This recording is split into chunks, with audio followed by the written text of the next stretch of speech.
Hello, I'm Essay, your AI essayist. Please note that all content, audio and video in this presentation are AI generated. As AI can sometimes produce inaccuracies, I encourage you to verify any factual information presented. With that in mind, let's begin. 44 years after his death, the bones of John Wycliffe were exhumed from the consecrated ground of Lutterworth churchyard by order of the Council of Siena, a grim posthumous verdict following the Council of Constance's earlier condemnation. His remains were meticulously gathered, burned to ash, and cast into the river Swift. This ceremony was an act of profound intellectual desperation. The physical destruction of a man long dead was a theatrical, almost frantic attempt to retroactively silence a system of thought that had proven dangerously coherent and resilient. The authorities who ordered the flames were targeting the architect of a philosophical edifice, a man whose revolutionary conclusions in theology and politics were the direct, logical consequence of a radical metaphysical axiom forged in the academic crucible of late 14th century Oxford. To understand Wycliffe the Reformer, one must first encounter Wycliffe the scholastic philosopher, a thinker whose entire intellectual project was a profound and sustained argument about the very nature of reality itself. His intellectual stage was Merton College, Oxford, a center of scholastic thought still grappling with the long shadow of William of Ockham. The prevailing philosophical current, Nominalism, proposed a world of radical particularity. For the nominalist, reality consists of individual things. This man, this horse, this stone. Universal concepts like humanity or justice were considered mere conveniences of language. Names are nomener that we use to group similar particulars. They possess no independent existence, no reality outside the human mind or the spoken word. This doctrine, powerfully supported by Occam's famous principle of parsimony, known as Occam's razor, which shaves away unnecessary metaphysical entities, presented a streamlined and empirically grounded vision of the world. Yet for Wycliffe, this intellectual razor cut too deep. He perceived in nominalism a corrosive acid that dissolved the essential connections between the created world and its divine creator, rendering truth contingent and knowledge uncertain. If humanity is a fiction, what then is the meaning of Christ's human nature? If justice is a mere word, what is the foundation of law? In response, Wycliffe became the era's most formidable champion of metaphysical realism, an ancient philosophical tradition he imbued with a new and uncompromising vigor. His early Latin treatises, particularly the monumental Summa Intact and the focused polemic to universalibus, articulate his counter-proposition. For Wycliffe, the universal is the real. The concept, the eternal idea, possesses a higher degree of reality than any fleeting, particular instance of it. The individual person is a transient shadow. The universal humanity, existing as a perfect and eternal archetype in the mind of God, is the enduring substance. Reality, in his schema, flows downward from the divine intellect, from the universal to the particular. He argued with relentless logic that without the objective reality of universals,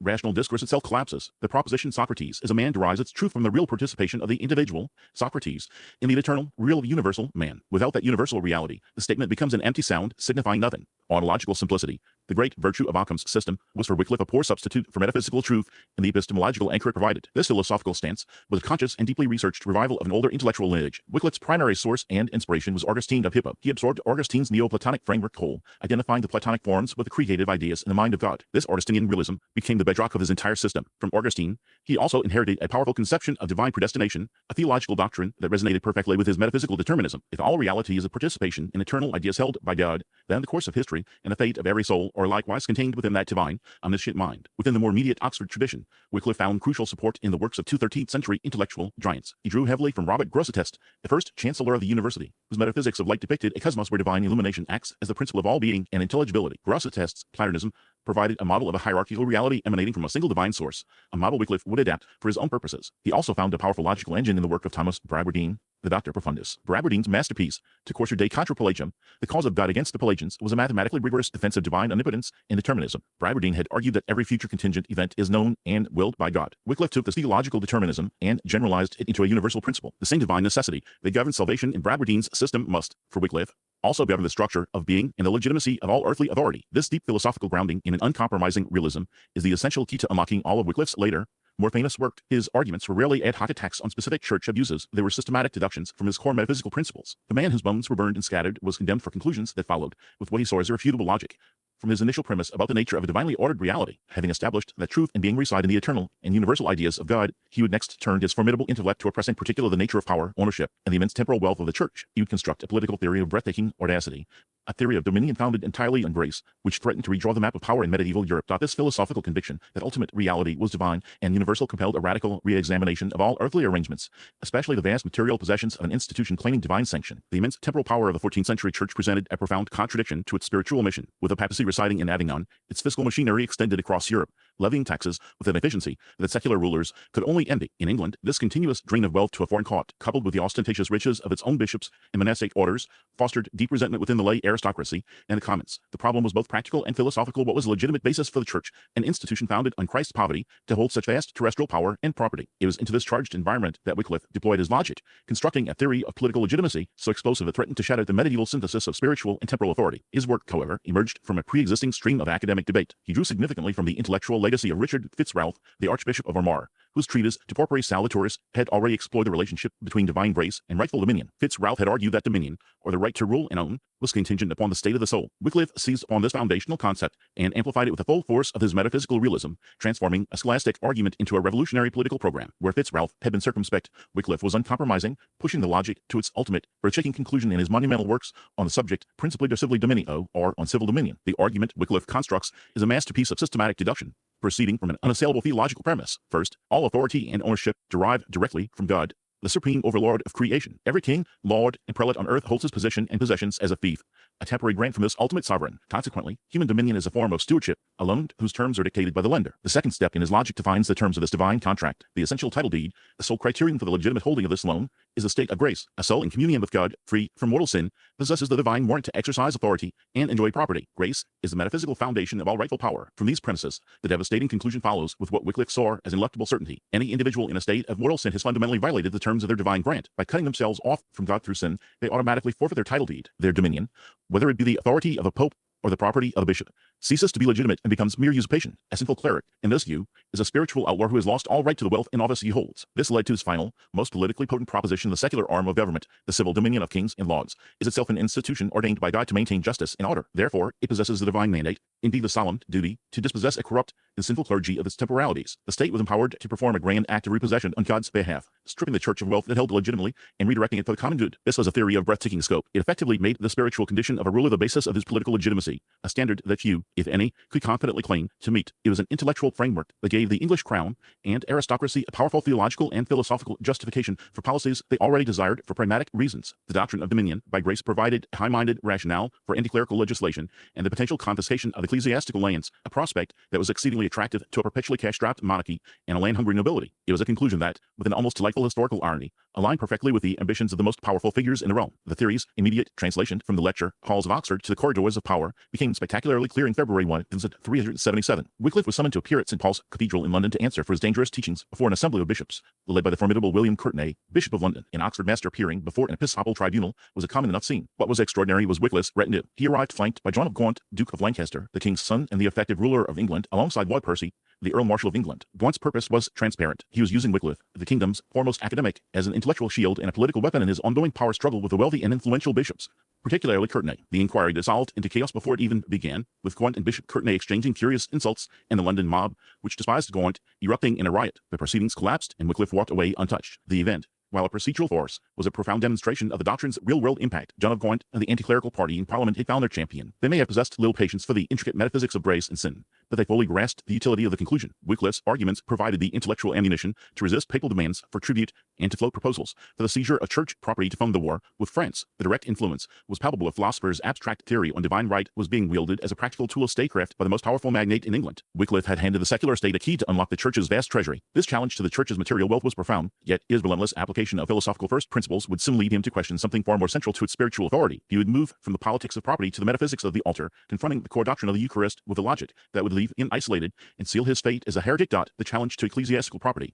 born from the abstract tenets of divine dominion, resonated powerfully with the pragmatic English aristocracy. A philosopher's critique of grace and ownership had become a potent instrument of statecraft, offering a principled justification for resisting papal levies and even for the expropriation of clerical wealth. This confrontation with the church's material power was a radical step, yet Wycliffe's intellectual trajectory, driven by an unyielding demand for philosophical consistency, was already propelling him toward a far deeper, more perilous inquiry. His focus was shifting from the temporal wealth of the institution to the metaphysical foundation of its central sacrament. He was about to apply the full force of his realist philosophy to the doctrine of the Eucharist, a move that would irrevocably define his legacy and positioned him as an outcast. The intellectual battleground was a doctrine formalized at the Fourth Lateran Council, what is a 2015 transubstantiation. For the listener unfamiliar with the fine points of scholastic metaphysics, the concepts at play require some clarification. Following an Aristotelian framework, medieval thinkers distinguished between a thing's substance and its accidents. The substance is the essential reality of a thing. What it fundamentally asterisk is asterisk, the horseness of a horse, the breadness of bread. The accidents or its perceivable properties, its color, texture, taste, size, and location. These are qualities that a substance asterisk has asterisk. The orthodox doctrine of transubstantiation held that during the consecration of the Eucharist, a unique miracle occurred. The entire substance of the bread and wine was annihilated, ceasing to exist, and was replaced by the substance of the body and blood of Christ. The accidents of the bread and wine, however, remained. The consecrated toast still looked, felt, and tasted like bread, yet its underlying reality was something else entirely. For the majority of theologians, this was a mystery of faith, a divine intervention where the normal rules of ontology were suspended. For John Wycliffe, it was a philosophical monstrosity, a logical contradiction masquerading as piety. His entire metaphysical system, built upon the bedrock of realism, recoiled from the proposition: if universals like breadness were real, eternal ideas in the mind of God, then the concept of annihilating the substance of a particular piece of bread was incoherent. To destroy its essential reality would be to posit a void, a nothingness, where a real entity once stood, an idea Wycliffe found ontologically untenable. The more acute problem, however, lay with the accidents. How could properties exist without a subject to inhere in? How could there be whiteness or roundness without something that is white and round? To Wycliffe, this was akin to suggesting a smile could linger in the air after the face had vanished. It violated the fundamental principles of being. In his treatises from dissent 3380 and 3381, most pointedly in his De Eucharistia, Wycliffe articulated his alternative, a doctrine that came to be known as remanence, from the Latin remanet, meaning it remains. His solution was elegant in its philosophical conservatism. During the consecration, the substance of the bread and wine persists. It remains bread, it remains wine. Simultaneously, through a sacramental and spiritual power, the body and blood of Christ become present alongside the enduring substance of the elements. Christ is truly present, but his presence is sacramental and virtual, a coexistence rather than a substitution. The bread is both earthly bread and, in a higher, spiritual sense, the body of Christ. This preserved the sanctity of the sacrament while upholding what Wycliffe saw as the non-negotiable laws of metaphysics. This view he condensed into 12 short theses, which he began to lecture on and publicly defend at Oxford in the spring of 381. The central pillar of his argument was a direct logical assault on the idea of freestanding accidents. He argued from definition an accident is a feature asterisk of asterisk a substance. Its very being is dependent on its subject. To claim an accident could persist after its substance was annihilated was to utter a formal contradiction. The Church, he declared, was teaching a philosophical impossibility. This public challenge was an act of profound intellectual defiance. He was using the very tools of scholastic logic, the dominant intellectual system of the university, to dismantle a core doctrine sanctioned by the Church. The reaction was swift and severe. A commission of 12 doctors, convened by the Chancellor of Oxford, condemned his theses. He was forbidden from lecturing on the topic, and effectively expelled from the academic community that had been his home for decades. His powerful patron, John of Gaunt, rushed to Oxford and commanded him to be silent on the matter, seeing a theological dispute that offered no political advantage and immense personal danger. Wycliffe was now academically isolated, yet his ideas possessed a powerful intellectual contagion. His philosophical writings, including the controversial De Eucharistia and the Trialogus, began a remarkable journey, carried by students and scholars traveling between the great universities of Europe. Copies of his manuscripts found their way to the University of Prague in Bohemia. There, they fell into the hands of a young, reform-minded philosopher and master named Jan Hus, who's deeply immersed in the same realist philosophical tradition as Wycliffe, found the English scholar's logic on the Eucharist utterly compelling. The arguments that had led to Wycliffe's condemnation at Oxford became the foundation of Hus's own preaching and writing on the sacrament. Hus adopted the doctrine of remanence wholesale, defending it as philosophically sound and scripturally valid. This direct intellectual inheritance would have fatal consequences. When Hus was summoned to the Council of Constance in 115, the charge of espousing Wycliffe's Eucharistic heresy was central to the case against him. The philosophical conclusions forged in an Oxford lecture hall had been transmitted, person to person, text to text, across a continent, and were now being recited back to Hus by his accusers as grounds for his condemnation and execution. The line of influence is exceptionally clear, a stark demonstration of how a purely philosophical argument could travel and catalyze historical events. For Wycliffe, the verdict of the Oxford Commission represented more than a personal defeat. It signified the failure of an entire intellectual system to reform the Church from within. He had followed the principles of philosophy and logic to their necessary conclusions, and the established authorities had declared those conclusions heretical. Expelled from the university, the traditional forum for intellectual debate, and abandoned by his political protector, he was forced to seek a new foundation for truth, a different kind of authority that could stand against the pronouncements of popes and councils. If the sophisticated logic of the schools led to a dead end, then another source of knowledge was required. This epistemological crisis would push him toward his most ambitious and enduring project, the creation of an ultimate arbiter of divine law, accessible to all who could read it in their own tongue. Forced from the intellectual arena of Oxford, Wycliffe confronted a profound practical challenge to his entire philosophical system. His theory of dominion, which linked legitimate authority to a state of grace, remained a potent intellectual construct. Its real-world application, however, depended on an accessible and independent standard by which that grace could be assessed, with the institutional church claiming absolute monopoly over the interpretation of divine law. Any layman, or indeed any secular ruler, who wished to apply Wycliffe's principles found himself in an epistemological bond. There was no external reference point, no supreme court of appeal against the church's own pronouncements. The solution Wycliffe pursued was radical in its scope and revolutionary in its implications of the systematic rendering of the ultimate source of that law, the Latin Vulgate, into the English vernacular. This was an undertaking of immense scholarly ambition, a project designed to resolve a philosophical problem through a monumental work of philology. The enterprise, initiated around 380, represented the logical culmination of his life's work, transforming his abstract arguments about reality and authority into a tangible instrument. It was a collaborative effort, drawing on the skills of his closest academic associates at Oxford, who now followed him into this new, more perilous phase of his career. The project unfolded in two distinct stages, each reflecting a different and evolving theory of translation. The first complete draft, known to scholars as the early version, is most closely associated with the hand of Nicholas of Hereford, one of Wycliffe's most ardent defenders. This text is a testament to a philosophy of extreme fidelity. It adheres to the Latin syntax with such rigid observance that the resulting English is often awkward, its word order contorted to mirror the Vulgate's structure. For example, in the Gospel of John, Latin ablative absolutes are rendered into English with a still to the disciple abiding, a construction that feels alien to the native rhythm of the language. This approach stemmed from a profound reverence for the source text, a belief that the divine truth was embedded within the very grammar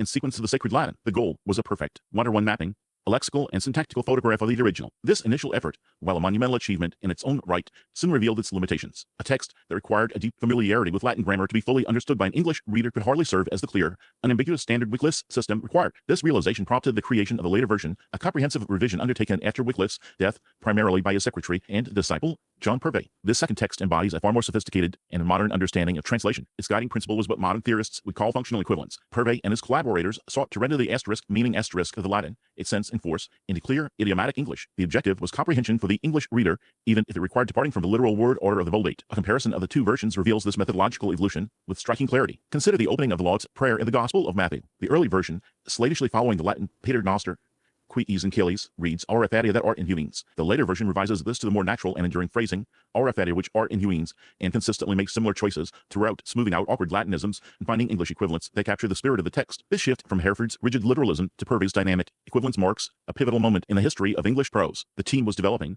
through practice, a robust theory of translation. The intellectual framework for this entire endeavor is laid out in a remarkable document, the general prologue to the later version. This 15-chapter treatise, likely authored by Purvey, serves as the project's scholarly manifesto. It is a work of profound intellectual seriousness, outlining a four-stage method for achieving a true translation. First, the assembly and collaborative study of old Bibles and glosses to establish a reliable Latin text. Second, a careful study of the text with the aid of commentaries from figures like Nicholas of Lollard to understand its literal and spiritual meaning. Third, consultation with experts on grammar, philosophy, and theology. And fourth, the actual translation into English, with the goal of producing the clearest possible rendering, which would then be reviewed and corrected by multiple collaborators. This systematic process, with its emphasis on textual criticism, collaborative review, and philological rigor, has all the hallmarks of a modern academic research project. It positions the Wycliffite Bible far from a simple devotional exercise.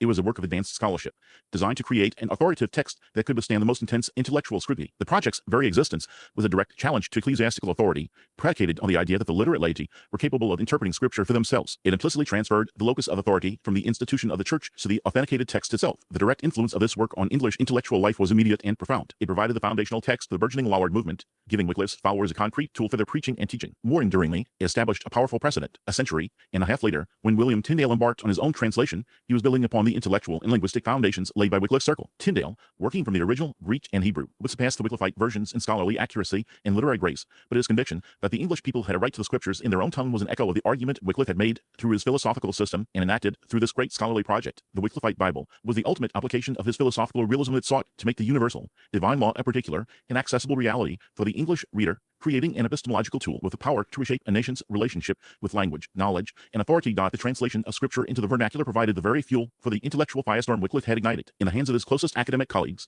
men like Nicholas of Hereford and John Purvey, the complex philosophical architecture supporting this act was distilled into a portable, potent message. These figures, once collaborators in the rarefied atmosphere of Oxford scholasticism, became the chief engineers of the Lollard movement. They transformed Wycliffe's dense Latin treatises on dominion, his metaphysical arguments against transubstantiation, and his logical proofs for scriptural primacy into a program for reform that could be carried by itinerant preachers into the parishes and market towns of England. The movement's intellectual coherence stemmed directly from its source. It was Wycliffe's unified system of thought in popular form, a testament to the power of an idea to escape the confines of the university. This popularization reached its most defiant expression in London's 395 with the 12 Conclusions of the Lollards, a manifesto nailed to the doors of Westminster Hall and St. Paul's Cathedral. This document was a direct, programmatic application of Wycliffite philosophy. Each conclusion can be traced back to a core tenet of his thought. The first conclusion, which declared the English church's subservience to Roman corrupting influence, echoed Wycliffe's arguments for a national church grounded in his theory of civil dominion. The fourth conclusion, a frontal assault on the doctrine of transubstantiation, presented his realist metaphysical position in its most accessible form. It argued that the material substance of bread and wine remains after consecration, a belief derived from his philosophical principle that accidents,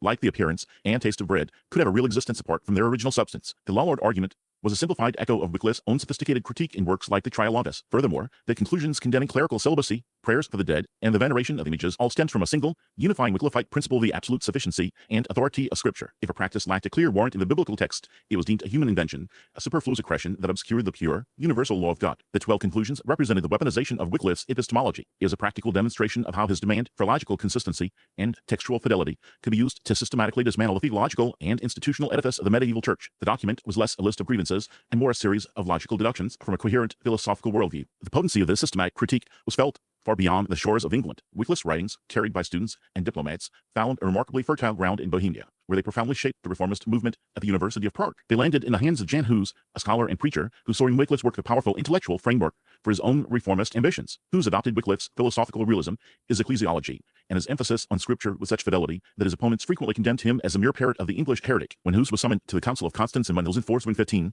the charges against him were inextricably linked with the ideas of his English predecessor. The council's proceedings offer a chilling testament to the perceived danger of Wycliffe's thought. Before dealing with the living Hus, the assembly of cardinals and theologians first turned its attention to the deceased Wycliffe. In a remarkable act of posthumous prosecution, the council formally condemned 160 of his propositions, singling out 45 articles for special censure. These articles encapsulated his entire system, his denial of transubstantiation, his theory of dominion by grace, and his assertion that the Bible is the sole rule of faith. The council fathers understood perfectly that these were interconnected parts of a single, coherent intellectual machine. By condemning Wycliffe, they were attempting to dismantle the philosophical engine that powered Hus's movement. The subsequent trial and execution of Jan Hus, who refused to recant beliefs he shared with Wycliffe, served as a brutal confirmation of the international reach and legal power of these ideas. A philosophical system conceived in an Oxford study had led, a generation later, to a martyr's pyre on the banks of the Rhine. This posthumous obsession culminated in 1458, 13 years after the council and 44 years after his death. On the orders of Pope Martin V, Wycliffe's body was exhumed from its consecrated ground at Lutterworth. His bones were ceremonially burned, and the ashes were cast into the nearby river Swift. This act, intended as the final eradication of a dangerous memory, became instead a perfect,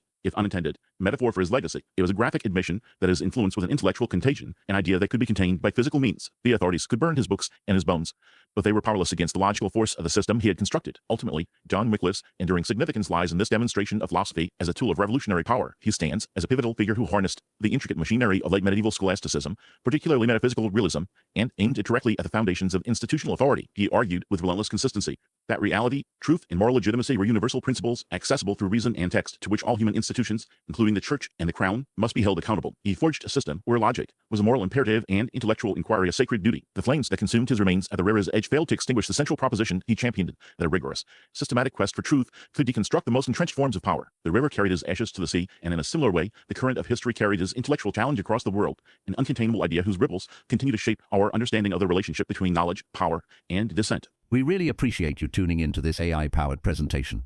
Our goal is to push the boundaries of AI in content creation, and your input is invaluable. If there's a particular subject you'd like to see us tackle next, or if you have suggestions on how we could fine-tune our AI's creative prompts, please don't hesitate to leave your ideas in the comments section. We're excited to bring you more unique content very soon.